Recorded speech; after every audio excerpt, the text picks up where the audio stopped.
You're listening to the Cyberwire Network, powered by N2K.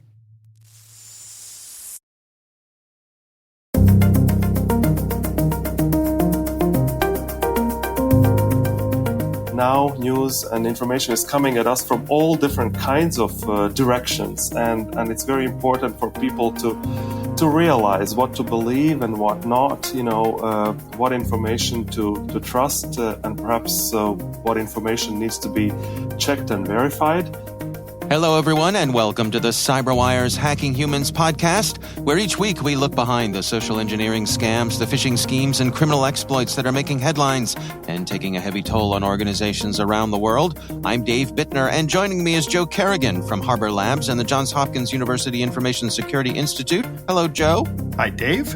We got some good stories to share this week, and later in the show, Kaspars Ruklis, he is the program manager for media literacy at IREX, on the Very Verified Media Literacy Program. The start of the year is a great time to take that next step in your education, career, and beyond. Rely on N2K certification prep to provide the tools to help boost knowledge, skills, and confidence to get you there. And now, for a limited time, all N2K certification practice tests are 40% off. Visit n2k.com/certify and use promo code N2KVDAY. That's N2KVDAY to save 40% on your purchase. That's N2K.com/certify with promo code N2KVDAY. Offer ends Monday, February 19th. Happy learning. All right, Joe, before we jump into our stories, we have a bit of follow-up here. We got a kind note from a listener named Vicky who writes in and says, I listen regularly to both Hacking Humans and Caveat podcasts. The hosts often reference what sounds like ULA or EULA. I have not been able to find a definition of what this is, especially since I don't know how it's spelled. I suspect they are referencing to the document that describes a website's terms and conditions.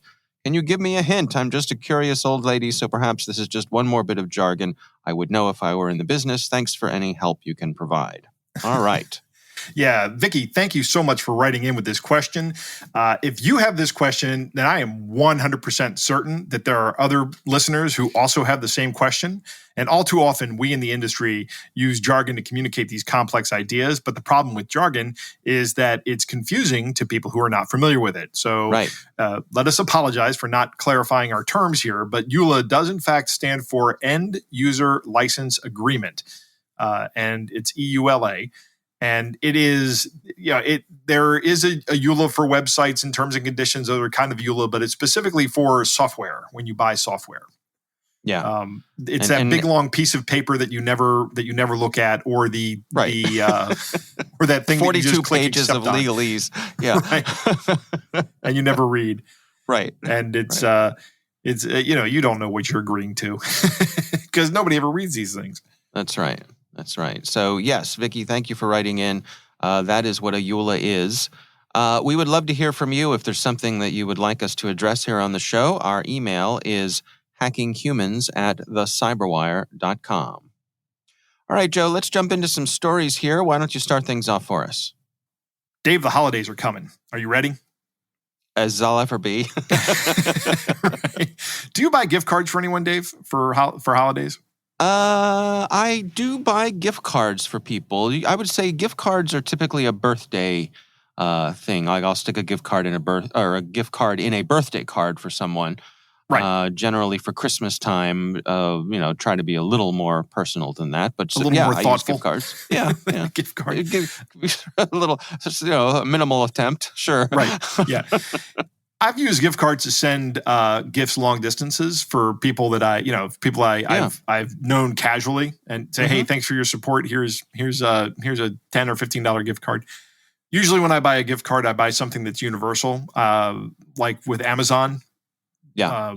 I will usually ask, hey, do you shop at Amazon? And people say, almost everybody says yes. I've never had anybody say no, right? It's just, so I get them Amazon gift cards. Anyway, there's a new video making the rounds. I've seen it. I've seen it on Reddit. And it comes from Nichelle Laws. She is a former police officer from the Great White North, Dave, up there in Canada. Oh, okay. And she is on TikTok giving out safety tips. Oh, the irony. being on TikTok, giving out Yeah. safety tips. But nevertheless, she is doing a public service and a public good. And she has recently learned about a scam that works with gift cards. So here's what happens. Let's say there's a bad guy. His name is Joe. Mhm. And he has a gift card for some he goes out and gets a gift card for some service that he uses, this guy named Joe. You can't Okay. trust guys named Joe, right? No. So he goes out and gets a gift card. Maybe he loads it up with like $20 and opens it up on whatever platform it is that the gift card is associated with. Then he takes a copy of the barcode and goes back to the store and just takes a bunch of other gift cards off the shelf. Goes back home, prints out copies of the gift cards on sticky of the barcode rather on sticky labels, and pastes them over top of the gift card on the that they just taken from the merchant, from the store. Then takes them back to the store and distributes them around the kiosk for the next person to come and buy. Right. So when somebody buys a gift card, they grab the next gift card that this guy Joe put on the gift card kiosk. They walk up to the cashier, and the cashier scans the barcode, says, "Yep, this is one of our gift cards," and the person gives them, said, "I want to make this a $20 gift card." The person gives them $20 or pays $20 with a credit card, and then the person leaves thinking they have a $20 gift card they're going to give to somebody. But what they've just done is they've given Joe $20 on, let's say, his Steam account, right? Oh. So isn't that interesting? What happened with Nichelle Laus when she went up to the cashier? She handed the cashier the gift card, and the cashier said, "Oh, this one's a fake one," and peeled back the label and said, "You have to go get a different one," because the cashier was aware of this scam. Now, I got to tell you, Dave, I'm surprised this even works. Me too. Yeah. So just so I understand here what's going on. So the bad guy buys a gift card, puts some money on it. Right. Takes it home. Yep. Then the bad guy goes back to the store, steals a bunch of gift cards, but they have no money on them. Yeah, it's not even stealing. You can just walk in and take any of the gift cards you want, no problem. Really? Yeah. I didn't know that. They don't have any value until you put money on them.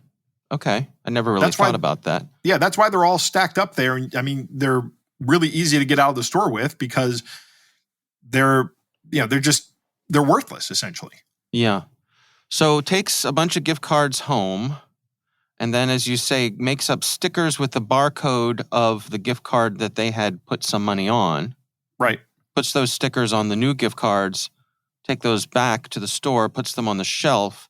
So now someone buys that gift card, puts money on it, but the money is actually because of the barcode, the money is being put on the gift card of the scammer. That's correct. Huh. That's interesting. Because what I was wondering was, most gift cards have a thing that you have to scrape off that has some kind of code on it. Yep, that remains intact.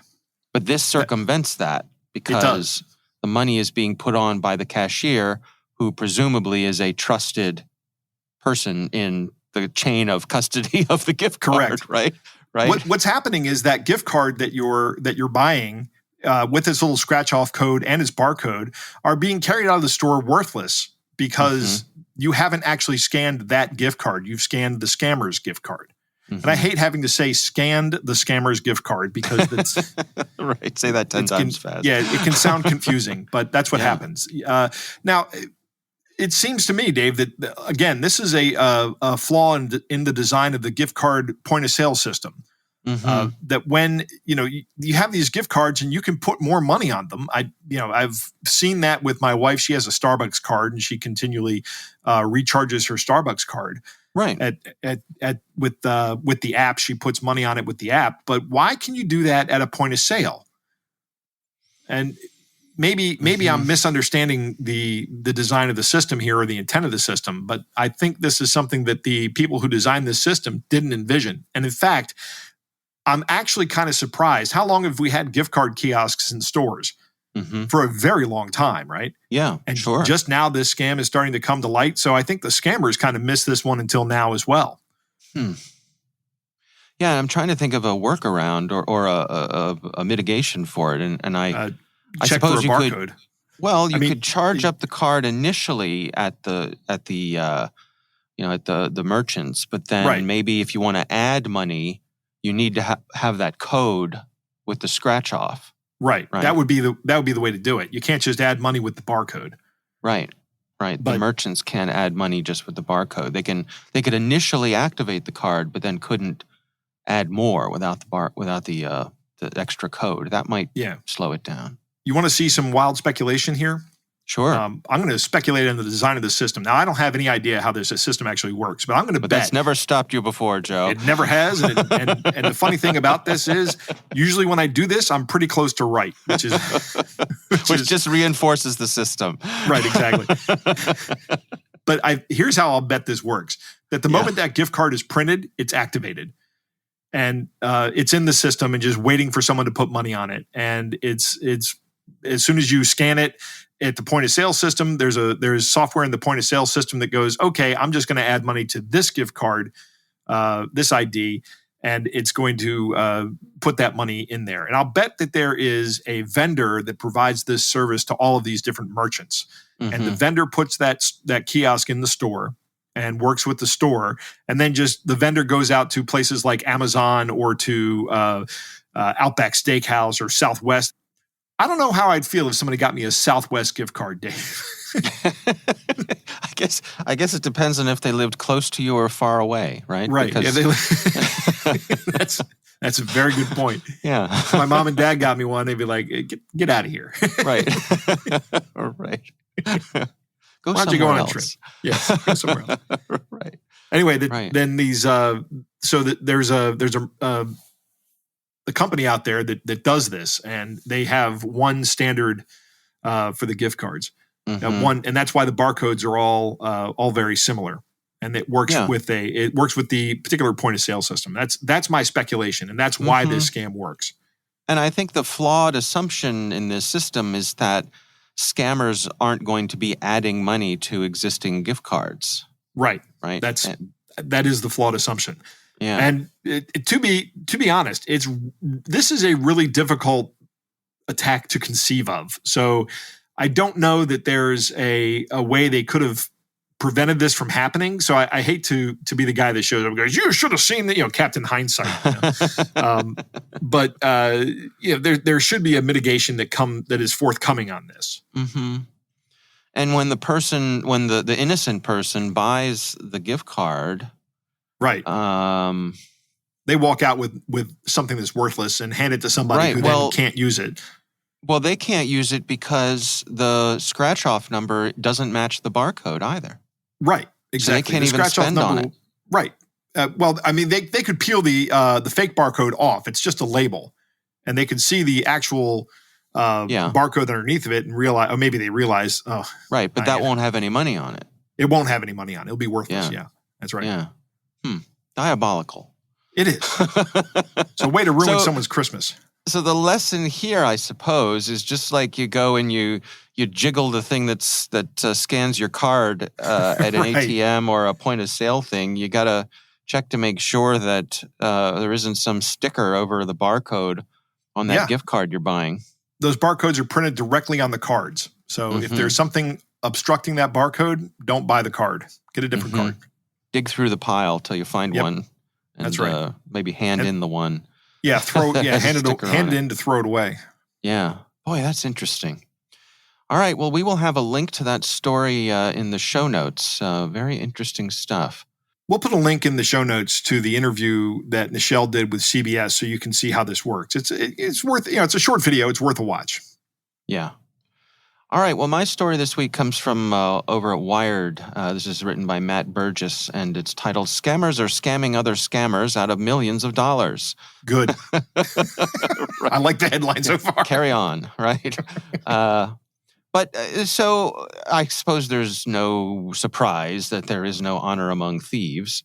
Right. But the scammers are scamming each other out of money, and on the underground forums that these scammers use, they quite often have areas of the forums where these bad folks can hash these things out. They can complain about each other they can vent if they feel as though they've been chosen or have been Targeted? not chosen, treated. They can vent if they feel as though they've been treated poorly. Right. And I think it speaks to the fact that this underground market works very much on reputation. So if you have a bad reputation, people aren't going to want to do business with you.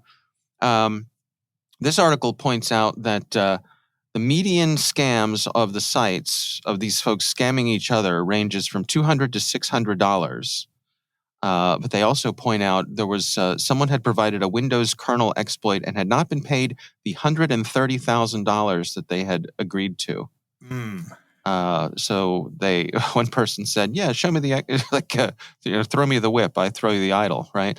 And someone said, "I will give you the $130,000, but I have to test the software." So they got the software and never gave never paid up the money. Surprise, you know what I do then is I report that immediately to Microsoft. I found this vulnerability. So you burn the vulnerability? Yeah, absolutely. That's the first thing I do. Maybe get a bug bounty from Microsoft and ruin that guy's day. Mm-hmm. Mm-hmm.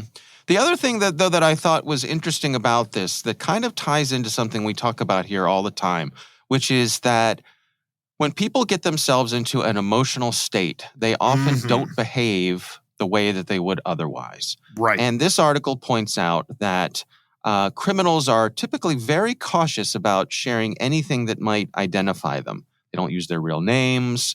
They'll use anonymization services. They'll use things like the Tor web browser, anonymous web browsing, things like that. Right. And they're very good at that. But in this case, when they've been wronged, when they're angry, that often goes out the window. And they'll post screen captures. And when the screen captures will include things like their IP addresses, things like usernames, email addresses, victims' names, the type of software they're using, all kinds of things because they are interested in proving their case, right? And they feel as though they've been wronged and emotions are involved, they will include things that they otherwise wouldn't include. And this is a real boon for law enforcement. I was just about to say that, Dave. Yeah. This is a real feel-good story, man. I have nothing but warm feelings when I listen to this. Yeah. It's great. Yeah. So their defenses go down and they will share things that they wouldn't otherwise share just in the service of trying to be made whole by either the forum itself or whoever it is that they feel wronged them. And in doing so, they make themselves more vulnerable. They say that there's been millions of dollars. This article points out that in the past year or so, they've tracked that criminals have lost more than $2.5 million to other scammers. Poor babies. Right, yeah. Oh, no. Yeah. So I was just curious what your take was on this. Obviously, as you said, you're pleased about this. I am. I suppose this is, crime shouldn't pay, and it's good that these folks are looking over their shoulder all the time. Yeah, that's one of the things about this working in this industry is that you are going to be associating yourself with other people who are perfectly willing to scam people out of money, and that includes you. These guys do make a lot of money by scamming people in other locations usually. But so when I hear that these guys are getting scammed out of 200 or 600 or even hundreds of thousands of dollars, like the guy with the kernel exploit, $130,000, that makes me feel good. I don't think you should be selling kernel exploits to the highest bidder. I think that you should be reporting those to the manufacturer. That's the right thing to do. Get some notoriety for yourself, some street cred. Maybe some bug bounty money too. And maybe some bug bounty money, exactly. But do the right thing. That's what you should be doing anyway. But it's going to fall on the deaf ears of scammers, I think. They're not interested in doing the right thing. They're interested in getting the easy money. So when they have their money taken from them, I think, I get this little satisfied feeling inside of me. Tickle up your spine. Yeah, but the really great icing on the cake is that they start having their emotions taken taking control. And that's exactly what these guys do to other people. So I like seeing that. That's a little bit of just desserts, I think. And I feel a little bit of righteous satisfaction at seeing this happen. I don't know. Yeah. Maybe I'm this is too much Freudenschade, but taking delight in other people's suffering. But sure. I'll take delight in the suffering of scammers. Yeah, I think that's fair. Worth noting that this article is written based on some research that was done by the folks over at Sophos. They mentioned Matt Wixie as one of the researchers here, so give them credit where credit is due. Again, this article comes from Wired, and we will have a link to that in the show notes. All right, Joe, that is my story for this week. Why don't we move on to our catch of the day?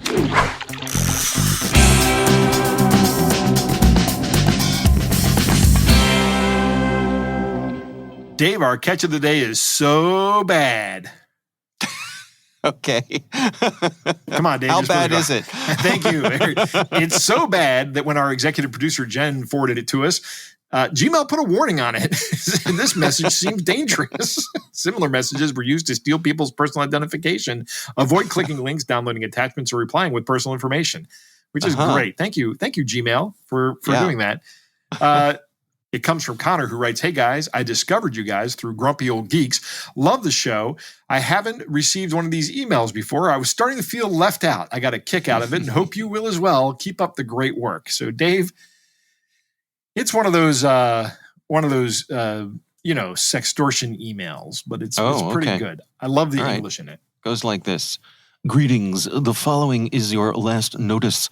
I broke into your operating system using the wireless network modem you were connected to.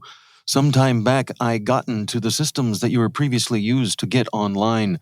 All of the information from your own gadgets and devices was automatically copied to my web servers.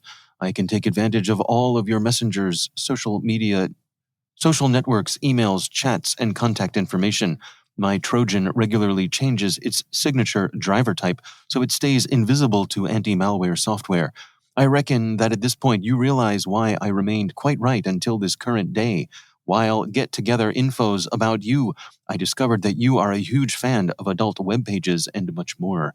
You actually prefer to go to porno web pages and watch kinky video clips while having an orgasmic pleasure.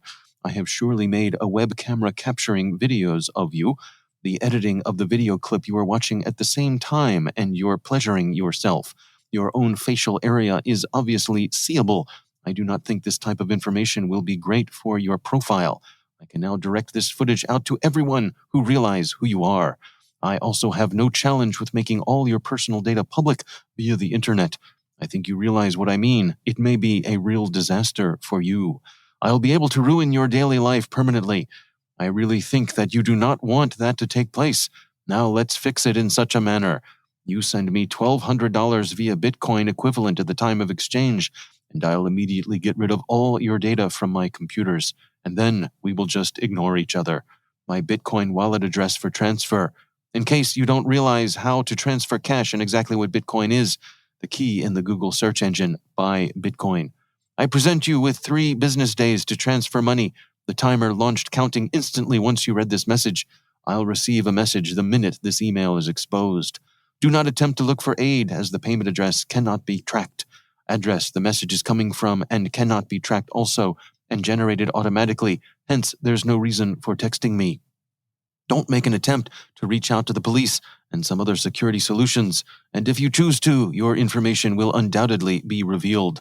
Changing online passwords in social networks, email, and devices isn't going to help you, as all the info is already saved to my hosting space.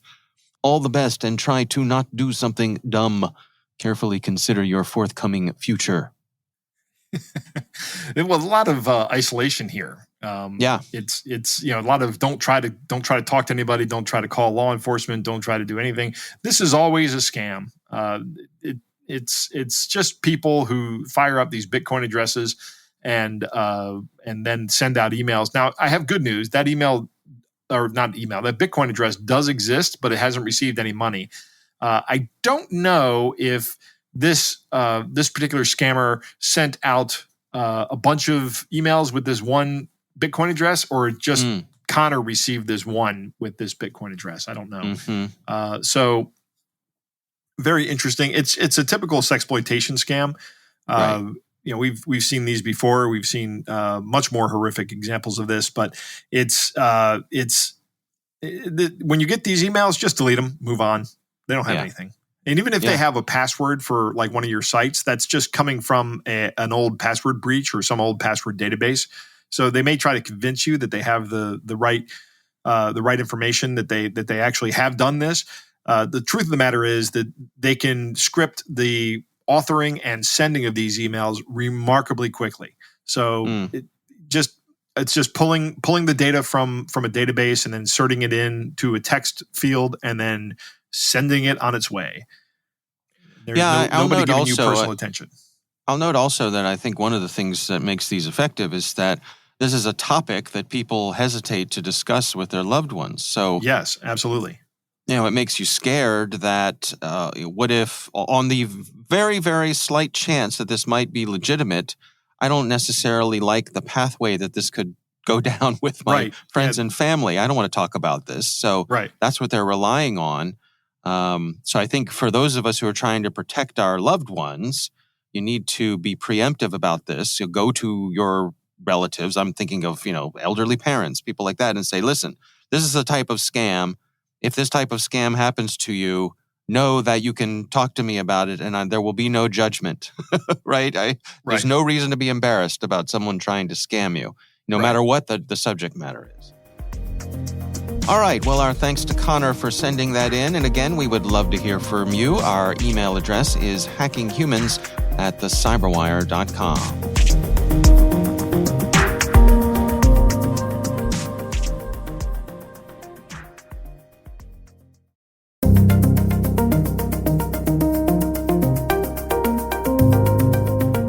Joe, I recently had the pleasure of speaking with Kaspars Ruklis. He is the program manager for media literacy at an organization called IREX, and we were discussing the Very Verified Media Literacy Program.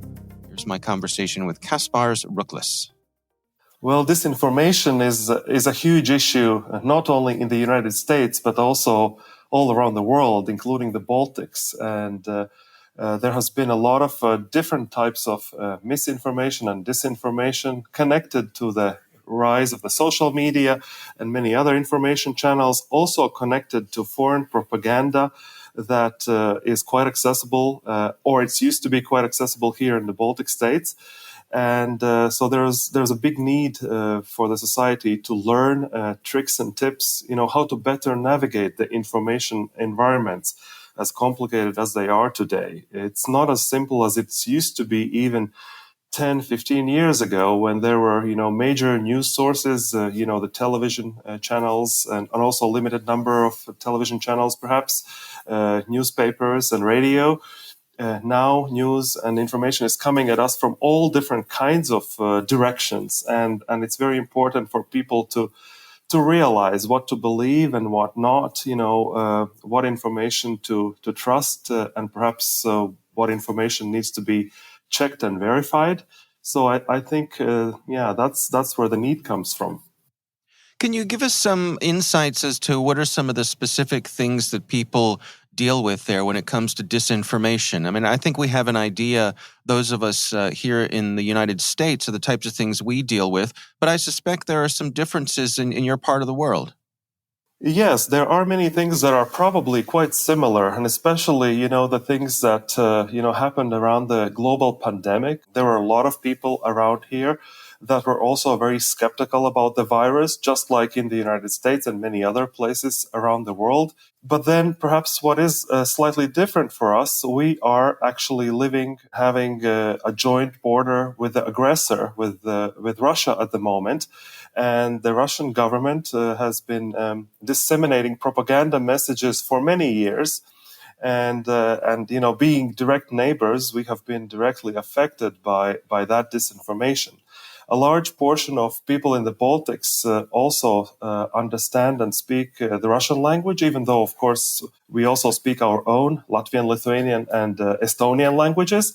But still, this language is historically spoken and understood here. So it's been, quite easy for the propaganda experts from Moscow to target us and perhaps spread the messages that are not always true, that are quite manipulative, and that are, not really, helping us in any way, that are trying to damage us. They have tried different campaigns portraying the Baltics as failed states. They have been, in part, successful with those messages. So perhaps that's one really big difference. And as we all have seen since February 24th, unfortunately, this threat is not only in the information environment, but if you look at what is happening in Ukraine and how Russia has been aggressive against Ukraine and in the territory of Ukraine, then sometimes these threats can really translate into something much more tangible and bigger. And that's certainly not something that people in the Baltic states are looking forward. We are a part of the Western world now. We are Latvia, Lithuania, and Estonia are members of EU and NATO, and we do align with the values of the Western democracies at the moment. Well, let's talk about the Very Verified Media Literacy Program.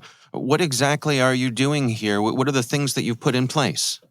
This is a program that is based on skills. We are trying to ensure that people of the Baltic states can better engage critically with information. There's a lot of different types of information that people are bombarded with these days, coming from social media, coming from all different kinds of channels. And very often, if you are not an expert on the communication or information world, it is very hard to distinguish, what things to believe and what not. And so it's important that people actually take a breath, take a step back, and maybe sometimes ask questions about the information that they receive, and try to verify it, try to question it, and before making any actions or any big decisions.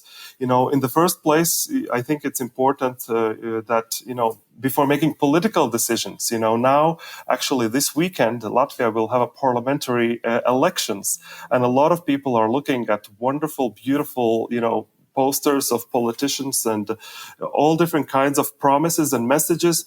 But they look very appealing, and it seems like this new political party or new politician is going to come and solve all our troubles, that we're going to be living in a much happy world. But what people sometimes do not realize is that they actually need to look at it a little more carefully with some scrutiny, and there are ways how information can be checked and verified, by looking at the records, by even sometimes even such a simple thing as a Google search can help find out what these people stand for and what they are all about. Also, of course, in other areas of life, for example, economically, very often, especially during a pandemic, people started using a lot of online shops to buy things and, basically spend a lot of time online. And very often, I think all of us have had an experience where we order something and then it turns out to be totally not what we wanted to actually order. And sometimes when we are being a little more critical, we can, check and figure out, what do other people say about this product that we purchased. And we can still, be a little bit smarter about how we make these economic decisions. And also in other areas, like we work a lot with young people and young audiences. Very often they choose their next university to go to. Here in Latvia, there was a university that actually organized like a big party during the late hours, and students who attended the party and chose a study program got the 50% discount for studies. Is that really how people want to make a decision about their future without really much trying to investigate what exactly are they going to be studying, and what is the quality of this study program, and so on and so forth? So there are so many different areas why this course can help people to navigate the information environment a little bit better and in their interests. Yeah, is it accurate to say that it's not so much that you're trying to tell people, something is true or something is disinformation, but you're really providing them with tools to better be able to evaluate on their own? Yes, exactly. I think it's very important not to, be lecturing from a supreme position, because especially people that are, that have their mind set on certain things, it's very hard to convince them with a lecture about how things should be done in a normative way. Of course, it's probably not a good idea. So our approach is actually much more gentle, so to speak. We try to equip people with different tools. We tell them how to, for example, fact check stories, fact check photos or fake videos. We point out things that should be kept in mind when you read a sensational headline, for example.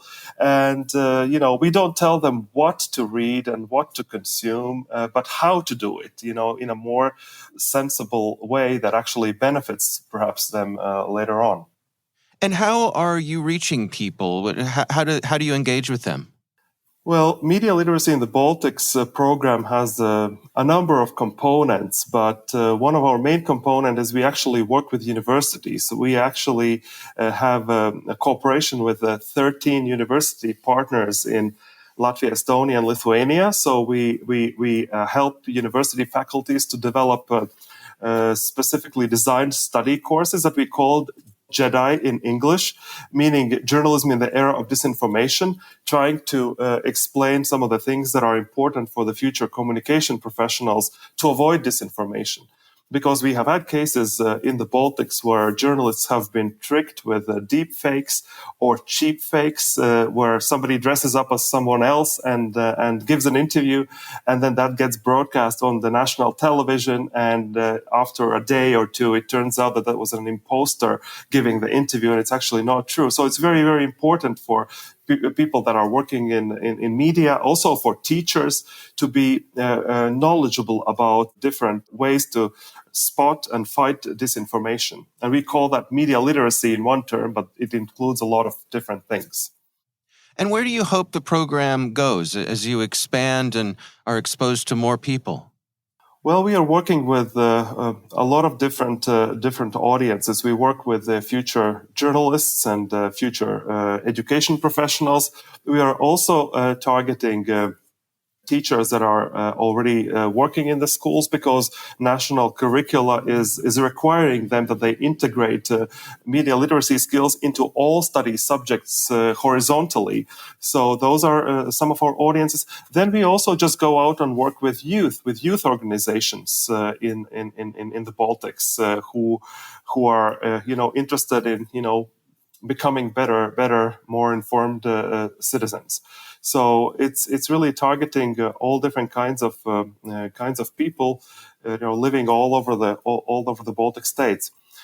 Also, what is important for us, given our specific, is that we work with Russian-speaking population, especially with Russian-speaking youth. We do have some regions, especially in Estonia and in Latvia, where we have a large proportion of Russian speakers, and sometimes they speak also the Latvian or Estonian language, depending on which country, of course, but sometimes not as well. And the risk is that they are facing this information coming from channels from Moscow is much higher. So we do pay attention to make sure that also this Russian speaking population is well integrated and also well equipped with tools to recognize different manipulation that may not be good for them. And how do you measure success? How do you know that your efforts here are really making a difference? We do have a very rigorous monitoring and evaluation program that we use. We do ask a lot of questions throughout our trainings, and also on the online course that we have just launched called Very Verified. There are quizzes, and there's also the final test where we do try to measure also what is the impact of these teachings, because every education program these days needs to really prove that it is effective, and we are trying to do that also with our program. So we do ask our training participants, whether they are, they feel safer, and what things they will be doing differently when they will be reading a sensational headline, or when they will be, seeing something that seems so unbelievable that it might not be true, and so forth. We do look at the results. Well, congratulations on your efforts. I mean, I think it's certainly a worthwhile program. For those of us in the English-speaking part of the world, are there accessible ways for us to check out what you're up to? Yes, of course. Internet works everywhere. So the online version of our course is called Very Verified. Our address is www.veryverified.eu. And you can check it out. But I must warn you that the course is designed for the Baltic audiences, so there will be a lot of Baltic context and also Baltic examples. But we do have an English version that is available to anyone who speaks English. If you speak Russian, or anybody speaks Russian, there's also a Russian language version. And then, of course, there's a Latvian, Lithuanian, and Estonian language version for the people in the Baltics.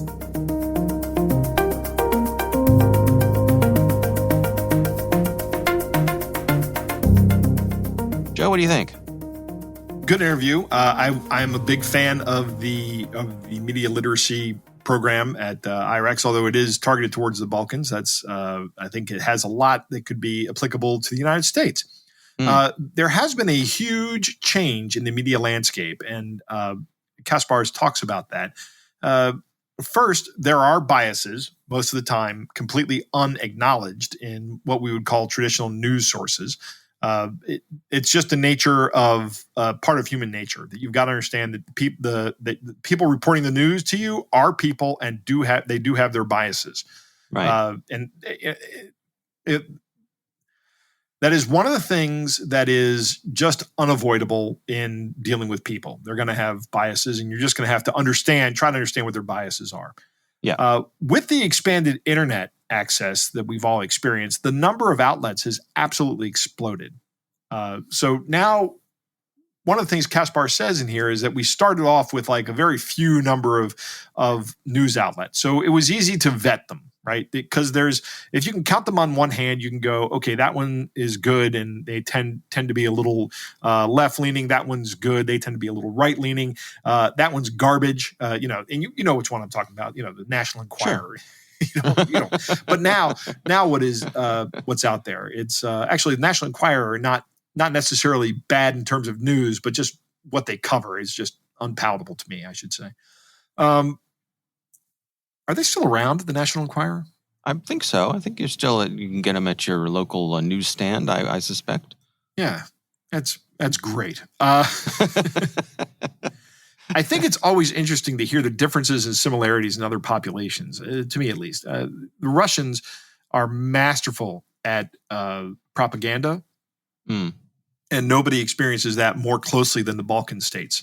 They are right there, and the Russian government is still upset about losing them, and now they're part of the EU. Estonia, Latvia, and Lithuania part of the EU, and they're trying to portray the Baltic states as failed states. And it's interesting that some people are buying this.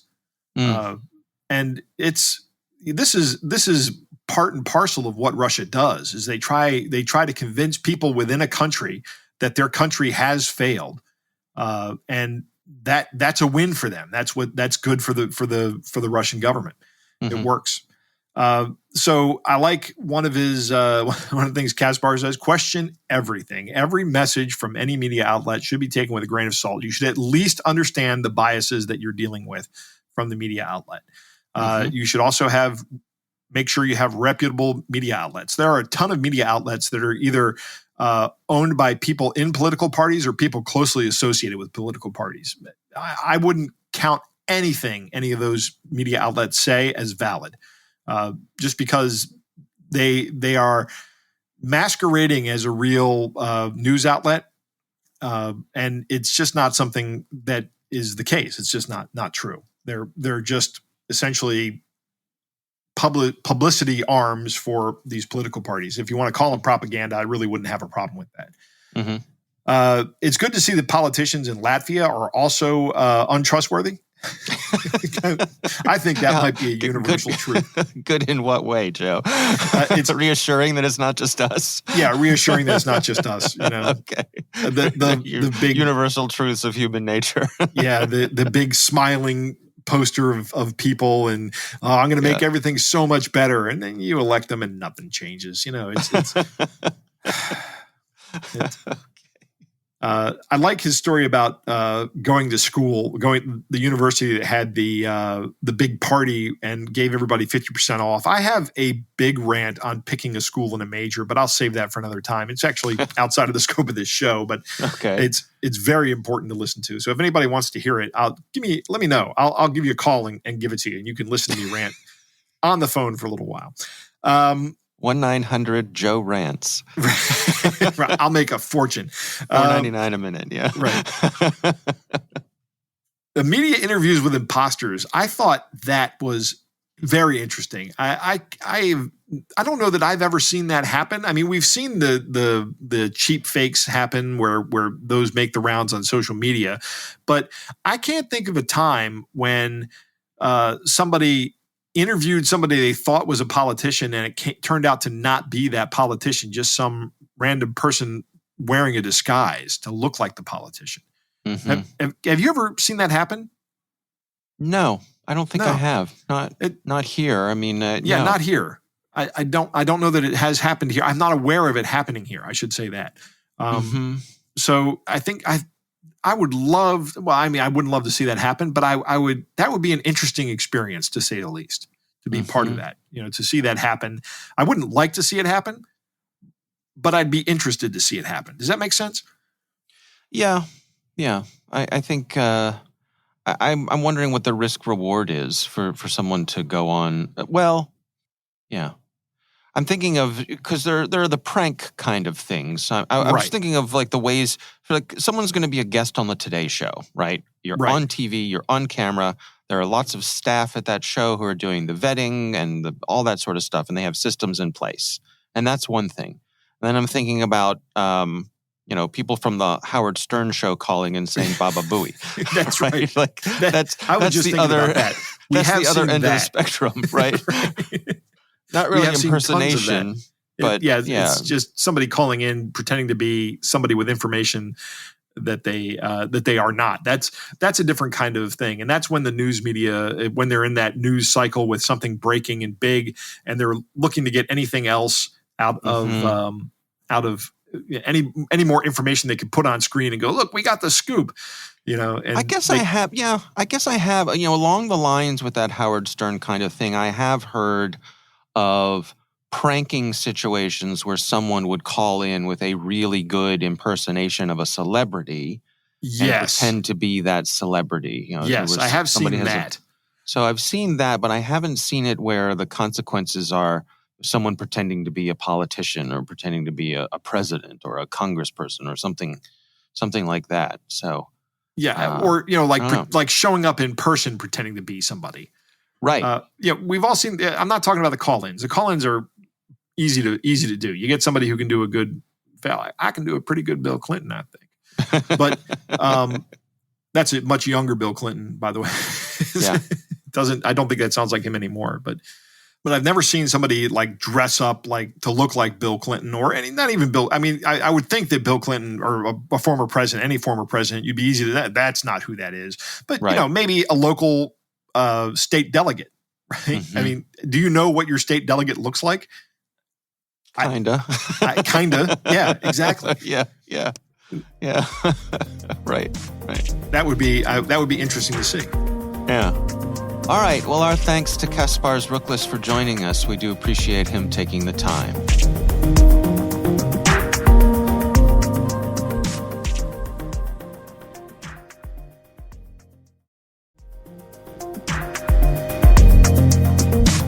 That is our show. We want to thank all of you for listening.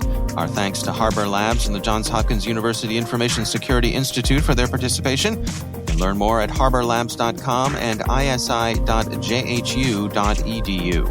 The Hacking Humans podcast is proudly produced in Maryland at the startup studios of Data Tribe, where they're co-building the next generation of cybersecurity teams and technologies. Our senior producer is Jennifer Iben. Our executive editor is Peter Kilpie. I'm Dave Bittner. And I'm Joe Kerrigan. Thanks for listening.